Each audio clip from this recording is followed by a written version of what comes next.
are India. We are India. We know how to handle the world. And Right. believe me, especially in the last 10 years, we have shown how we can handle the world. The latest issue about G20 is the invitation card which says Bharat and not India. Now that is the latest thing, that is G20 going to reposition India as Bharat and not India as India? No, India, that is Bharat. It is there in the constitution. Please, I would invite everybody to read it. So it's not something which is new, it is something which existed in the constitution, and so you didn't do, it's not a new roll of dice. No, I think when you say Bharat, in a sense, a meaning and a understanding and a connotation that comes with it, and that is reflected in our constitution as well.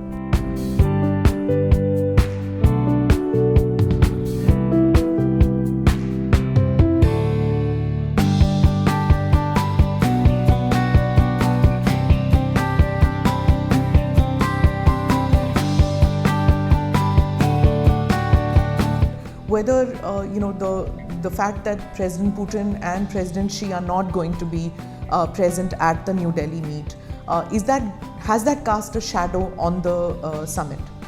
Not really. I mean, look, I think at different points of time in G20, there have been some presidents or prime ministers who, for whatever reason, have chosen not to come themselves.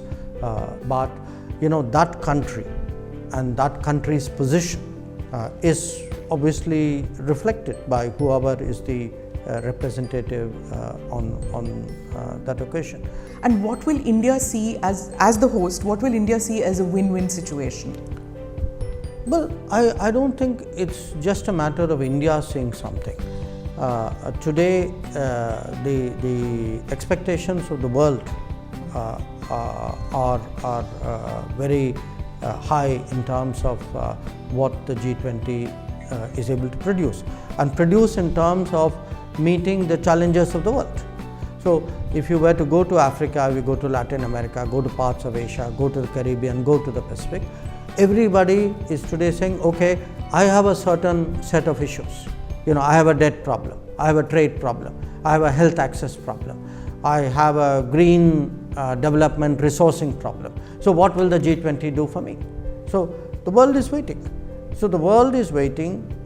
Or today I see it more for India as a responsibility, that we have the responsibility today in a very difficult world. It is difficult in terms of the COVID impact, difficult in terms of the conflict impact, in terms of the climate impact, in terms of debt. That's one part of it. But it's also difficult politically. There is a very sharp north-south divide. There's an even sharper east-west polarization.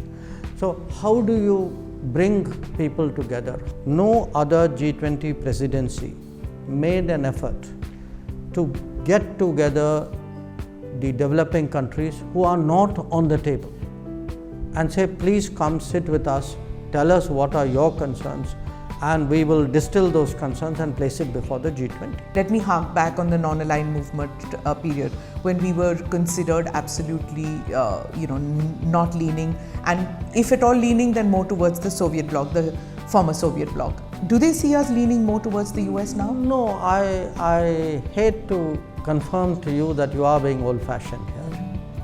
That it's really, I think, a very anachronistic way of looking at the world today. I think a lot of countries identify with India as a developing country.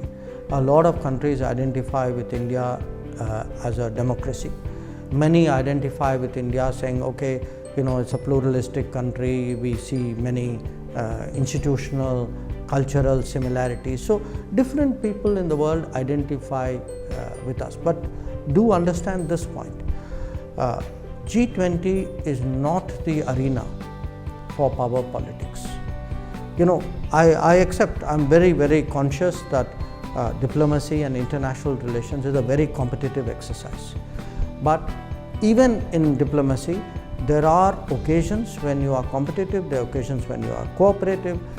G20 is very much a collaborative forum. It is even countries who differ profoundly on many other issues. But their history, if you look at it, in G20 is to find something which brings them together. Do you think that the fact that President Biden is going to be here for 3 days in India, is that going to impact on the other countries feeling that India as a host country is again paying too much attention?